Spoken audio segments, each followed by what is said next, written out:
अस्सलाम वालेकुम। अच्छा, अभी हम करेंगे 5 फ्लोरोयूरासिल, जो कि एंटी मेटाबोलाइट है, ठीक है, और ये इसकी थर्ड मोस्ट इम्पॉर्टेंट ड्रग है। अब हमारे पास क्या से कहते हैं, आपने एक स्टोरी रिमेंबर करनी है इस ड्रग को याद करने के लिए, कि आप समझ लें कि कैंसर सेल्स जो है ना, कैंसर सेल्स, इन्होंने अपना बनाना है घर, ठीक है। घर बनाने के लिए क्या चाहिए होती हैं? ब्रिक्स चाहिए होती है ना। और वो ब्रिक क्या होती है हमारे पास, यहाँ पर हमारे पास जो ब्रिक है वो है डीऑक्सी थाइमिडाइन मोनोफॉस्फेट।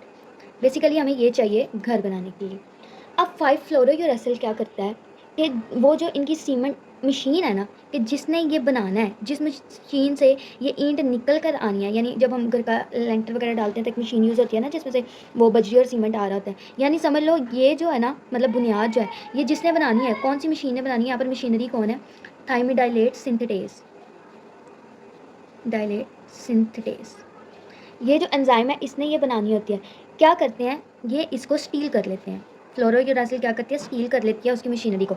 जब मशीनरी नहीं होगी तो क्या ईंटें बनेगी? ना ईंटें होंगी, ठीक है, ना घर बन सकेगा, ना कैंसर सेल ग्रो कर सकेंगे, ठीक है, और कैंसर क्या हो जाएगा? डाई हो जाएगा।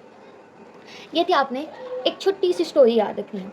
अब हम देख लेते हैं, ये हमने, अब हमारे माइंड में स्टोरी बन गई है, ठीक है, और हमें ये भी पता चल गया स्टोरी से कि हमने बेसिकली एक्ट कहाँ पर करना है, ठीक है। अब सबसे पहले तो ये पायरिमिडीन का एनालॉग है।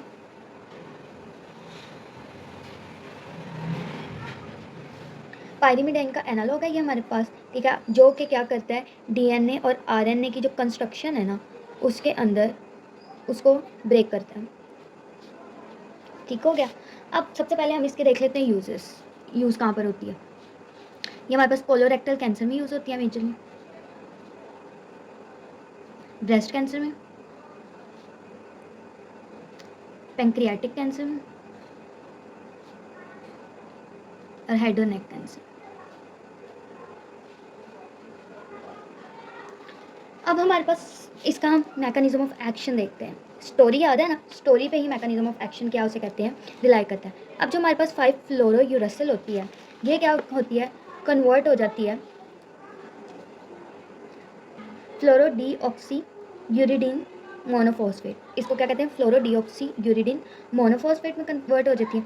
वहाँ से क्या करती है, ये इनहिबिट कर देती है थाइमिडाइलेट को, सिंथेटेज एंजाइम को। अब थाइमिडाइलेट सिंथेटेज एंजाइम ही इनहिबिट हो जाएगा तो क्या होगा, डीऑक्सीथाइमिडाइलेट मोनोफॉस्फेट नहीं बनेगा, उसकी प्रोडक्शन डिक्रीज हो जाएगी, जिसकी वजह से डीएनए की प्रोडक्शन क्या होगी, डिक्रीज हो जाएगी और सेल डेथ हो जाएगी।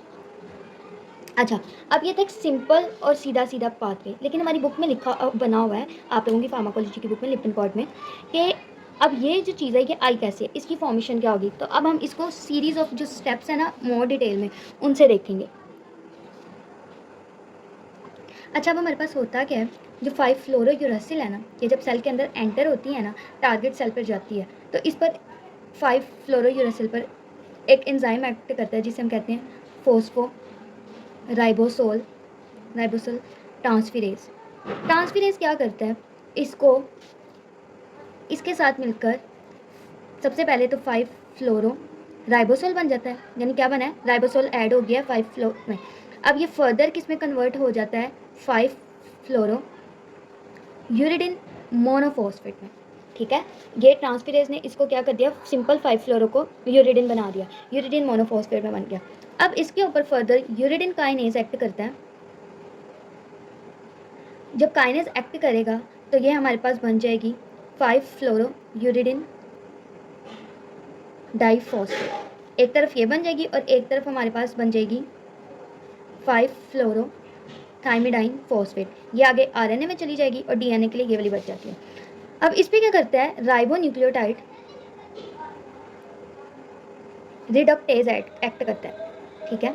जब रिडक्टेज एक्ट करेगा तो आपके पास 5 फ्लोरो डीऑक्सी यूरिडिन मोनोफॉस्फेट बन जाएगी। रिडक्शन होगी, डाई जो है मोनो में तब्दील हो गया और साथ डीऑक्सी भी होगा, ठीक है।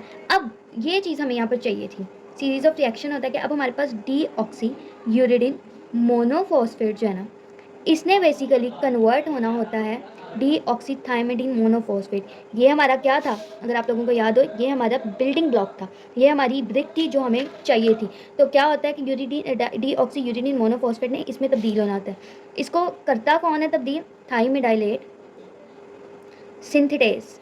इसने इसकी कन्वर्जन करनी होती है। तो हमारी जो ड्रग होती है बेसिकली इस स्टेप को इनहिबिट कर देती है, 5-फ्लोरोयूरासिल। ना ईंट बनेगी ना घर बनेगा। तो यहाँ पर इस ड्रग की इनहिबिशन होती है, तो ना ब्रेक होगी, ना डीएनए बनेगा, ना सेल डेथ होगी। ये था एक सिंपल समझने के लिए कि 5-डीऑक्सी यूरिडीन मोनोफॉस्फेट इनहिबिट कर देता है एंजाइम को, एंजाइम इनहिबिट हो जाता है तो ये नहीं बनती। ये वाला स्टेप जो था ये यहाँ पर एक सीरीज थी, बुक में इस तरह डिटेल में लिखा हुआ है। तो आप अगर एग्जाम में ये भी लिखाते ये भी लिखाते तो दोनों ठीक है, इसमें कन्फ्यूज नहीं होना। अब ये था इसका एमओए।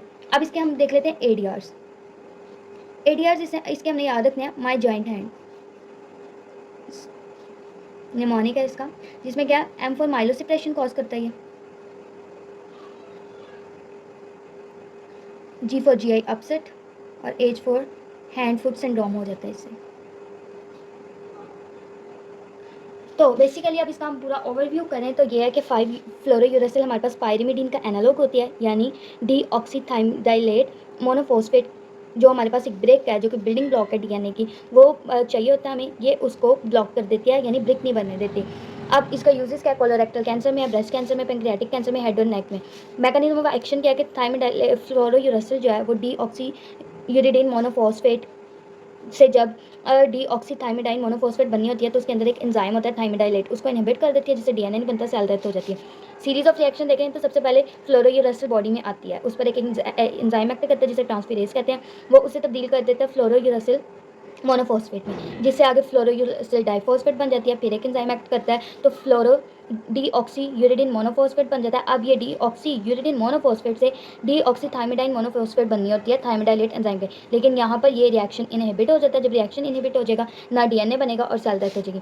एडीआर्स इसके देख लें तो माइलोसप्रेशन हो जाती है, जीआई अपसेट हो जाता है और हैंड फुट सिंड्रोम हो जाता है।